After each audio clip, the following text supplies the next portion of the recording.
How Apple finally fixed their frustrating keyboards. Recently the MacBook's Magic Keyboard made its way into the product line. Even before many customers got their hands on it, the keyboard has garnered a lot of fans. Why? Because Apple has finally recognized that they messed up and decided to switch back from the butterfly mechanism to the tried-and-true scissor switch mechanism. To really understand how and why the Magic Keyboard appeared, we need to look at the story behind how keyboards have been designed in the past few years. Why was the Apple Butterfly keyboard created in the first place? The butterfly mechanism was initially designed to improve the user's typing experience. The intention was in the right place. The execution was what was flawed. The butterfly mechanism made its debut with the refreshed Apple MacBook in 2015, the successor to the famous all-plastic white one they had many years earlier.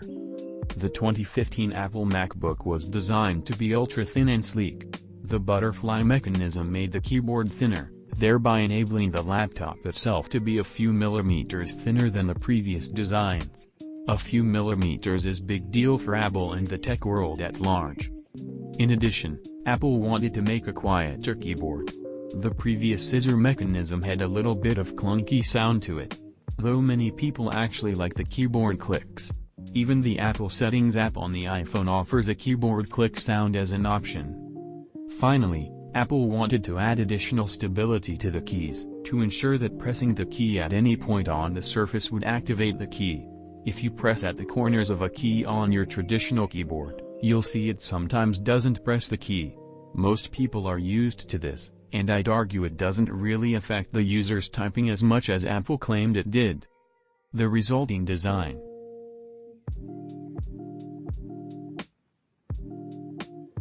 This mechanism was born out of Apple's goal to create a quieter, more stable, and thinner MacBook.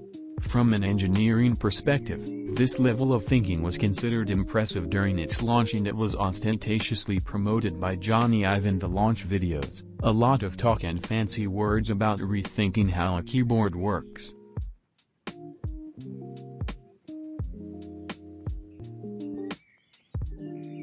Comparing the butterfly mechanism to the traditional scissor switch mechanism, the advantages of the butterfly mechanism are quite obvious when you see the diagram.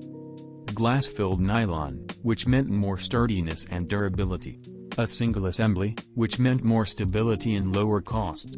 A stainless dome design compared to a silicone one, adding longer life. Not to mention the humongous amount of PR Apple can do with a whole new keyboard, of course. However, these seeming advantages never really materialized, and that failure can be grouped into two categories, the user experience and physical design. Where did the user experience fail? The keyboard, despite the many advantages listed above, created a disastrous experience for the users. This ended up with Apple creating a worldwide free keyboard replacement program, which has cost them dearly. The three major experience problems for the users were: the butterfly keyboard almost had zero key travel, which meant there was almost no physical feedback from pressing the keys. It was quiet only if you wanted it to be.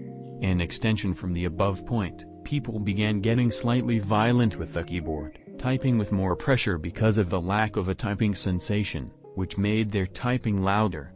Talk about irony. It didn't sound great.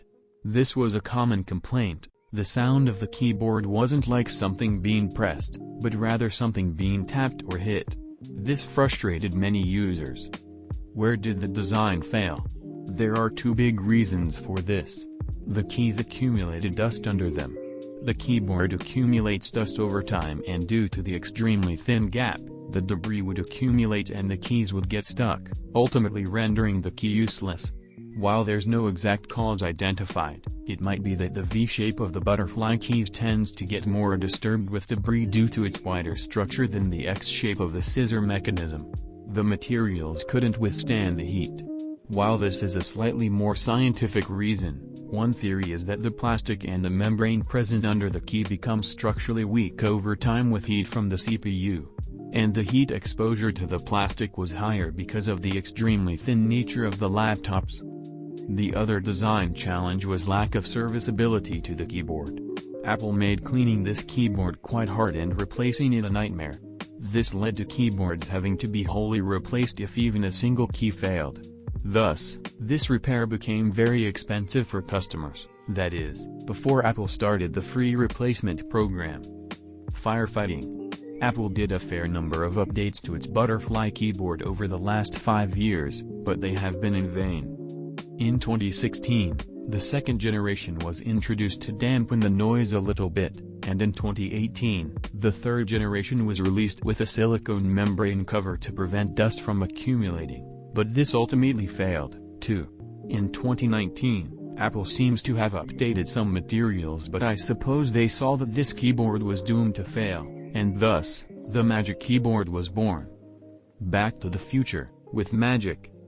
Don't let any videos fool you into believing the Magic Keyboard is something new. It is not.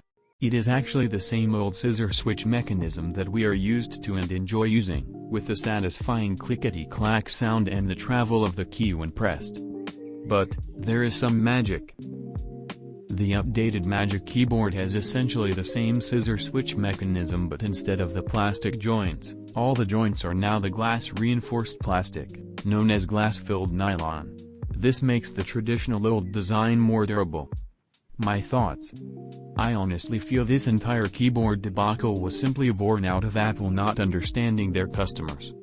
It is imperative for designers and design-based organizations to listen to and understand what the customer needs when they introduce something new.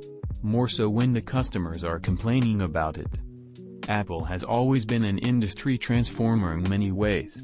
They've pioneered many changes in the industry and shifted the entire landscape. Apple started with removing the CD drive on the MacBooks, and then removed the USB-B. In the iPhones, Apple removed the headphone jack. These are some examples, to name a few. You can see that these were great ideas simply by observing how many brands followed suit. But, in the long history of Apple always trying new things, this is a good lesson in design for us all to understand how much we can push innovations. Many Apple products have bombed in the market too, the iPhone 5C, the Apple HomePod, and Apple Maps, to name a few.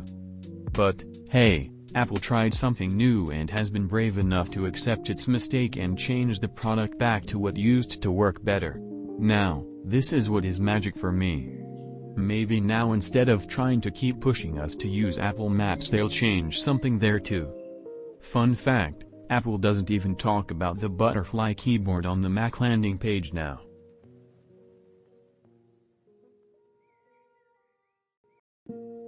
This story is written by Dheeraj Nanduri. Check out his profile on medium.com.